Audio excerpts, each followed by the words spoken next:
Hey!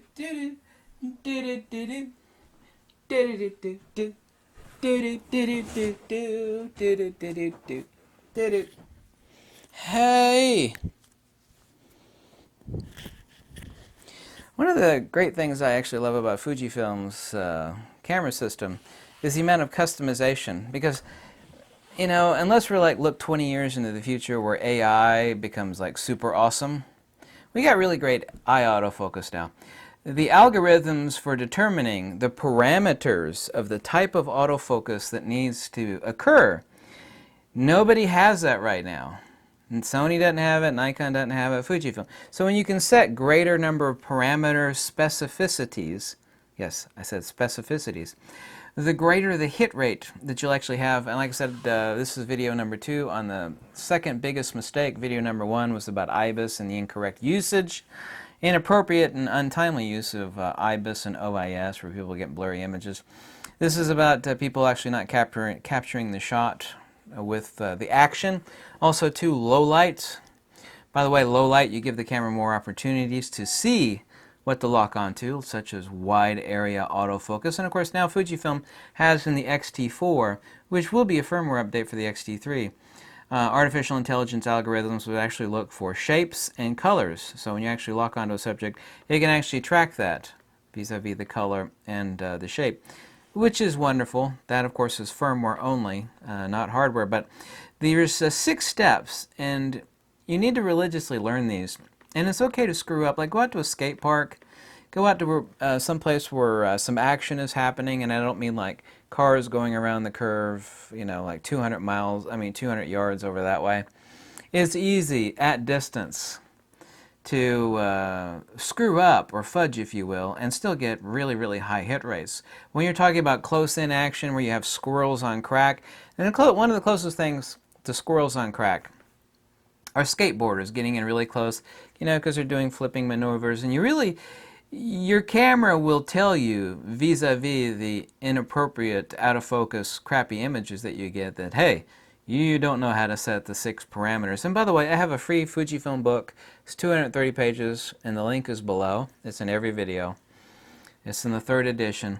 I can unequivocally say, because I've seen every other reference out there, that I've written the absolute best, simplex, logical manner in which to set the 6 parameters of your camera. The points that you actually need to learn as far as type, mode, and area size, and custom, and boost, whether you want to be continuous low, continuous high, or single shot.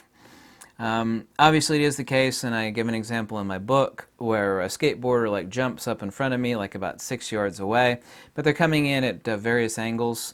You could have your camera set to boost. You know, you could be set over here at continuous high, and over here set to continuous C for autofocus type, as opposed to a single point. You're going to go to continuous autofocus, and you're still going to screw up the shot. And the reason why, and this is the major issue that people have, is they don't actually set the correct mode. And of course, in the mode, we're talking about single shot versus zone versus wide area tracking.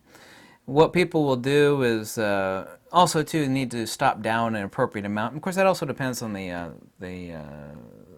photograph's composition that you want. You want it to be shallow depth of field, or not. I mean, obviously, the more you step down, the more fudge you actually have for nailing the entirety of the skateboarder, as an example, in the action shot. And this, of course, applies to any action. Skiing, it doesn't matter what the action is, but when you actually shoot skateboarders, for example, and there are many other examples of types of action photography, you will get immediate feedback from your camera saying that you have screwed up or you have not screwed up. What people will do, for example, since we actually have 6 parameters, we actually have autofocus type, whether it be single focus or continuous focus. Obviously, you're not going to shoot action with manual focus unless you're shooting a shooting a trap, a photo trap. And I hope you know what a photo trap is, where you actually set a trap for a particular space or area that you know action is going to pass through. That way you don't have to worry about autofocus. But anyway, you're going to be shooting autofocus continuous. You're going to stick the camera in boost mode, hopefully so. Since you're going to want to rip off some shots, continuous high or continuous low, certainly not single shot. I mean, that's not a wise idea. We're not talking about film here. We're talking about memory SD cards. You know, they can reformat them up to zillions of times. So you're going to have all that set correctly. But what people will screw up on is two areas, and I call them point 3 and point 4 in my book, where people mess up, is that they will shoot a completely inappropriate focus area. They will use a, whether it be small or large, single point focus. It's like, well, I'm going to capture the face. I'm going to set a box on my AFC customs. I'm going to click it in. I'm going to grab my largest single point, which is a sufficient size, like 10 yards for someone's head. No. What you're doing is you're actually delimiting the camera's ability to capture that action when it actually comes into the area where you want to actually grab the composition. You need to go up to zone. Okay, choose an appropriate depth of field such that, and an appropriate ISO so that you know that you capture the subject. That's point number 1 that people miss. Point number 2 that people miss, of course, is AFC custom. What they'll do is that they will completely forget, and all these things, well, that one's actually set vis-a-vis the joystick now in all modern Fujifilm cameras. I'll actually set a button in the Q menu. I usually use an external button on my D-pad on my XT4, XT3 here for AFC customs. The type of action, or you can actually set your own parameters for the type of action that's going to be captured. Whether it's erratic action, it's going to be moving from left to right. The more input, and this is not my opinion, it's a fact, the more input you give the camera vis-a-vis these 6 points, the more higher accuracy you will have, the greater higher accuracy you'll have of capturing the action. This is undeniable. Every type of action photography, whether it be sports, action, wildlife, some sort of action, is a cooking recipe. You need to realize, well, this type of action is like cooking an apple pie. And this type of action, I'm going to need the AFC custom number 2. I need to be a large zone area. I need to be an autofocus C for continuous autofocus tracking. Obviously so.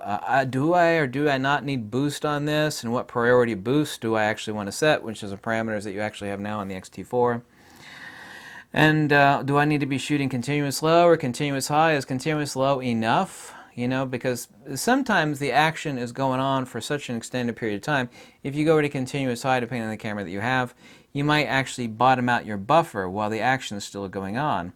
You might not want to capture, you know, a gazillion frames per second. You could just stick it in continuous low and let the buffer, you know, continue to fill, and you might actually capture the perfect shot. So please download my book, and I'm actually proud of the fact, because I saw all these other guides out there on autofocus customization with Fuji, and you know, some of them were good, and so I've definitely created the best one, most simplex, logical analysis of setting these 6 parameters of type, mode, and area size, and also 2 AFC custom and boost, and whether you need to be shooting a single, continuous low, or continuous high. Those are essentially the 6 parameters of for like your XH1, XT2, XT3, and XT4, and also to the GFX 100 that you would set for getting the best recipe for capturing the type of act. Because the more accurate the camera input has on these 6 parameters, the way better your hit rate is going to be, and that's just undeniable. But people really screw up. They don't learn these. They'll do everything correct. I really have to say this again. You know, they'll stick it in continuous low, they'll stick in continuous autofocus, they'll stick it into boost, they'll set the appropriate ISO, and they will completely forget about autofocus custom, and they will totally screw up on whether that be single point or zone or wide tracking. People really screw up on autofocus area size, or I call it area size. They mess up on that a lot. So why did I miss this? Like, were you in single point mode? Yeah, but I had a large enough box to cover what I wanted. Yeah, still not right. Need to be in zone. It's like, well, you know, I wanted my depth of field to be shot. Well, do you want a lower hit rate with shallower depth of field, or you want a higher hit rate and stop down a little bit and know that you've actually captured the shot? So no matter how smart the camera is, it's only as good output as the person that knows the tool and actually how to operate it. So This second video comprises the two aspects of the emails that I get the most, where people actually mess up. And you know, I said every photography action shot is a cooking recipe, and you actually know how to set everything appropriately for your highest hit rate on your camera. So thanks so much for watching. I'm glad I could answer this in response to the countless emails that I get this time of year, especially on where people are messing up. And it's okay to mess up, you know, it's okay to make mistakes, but the more you know your tool, the better, right? That kind of applies to anything. Thanks so much for watching, and have a great time. Bye.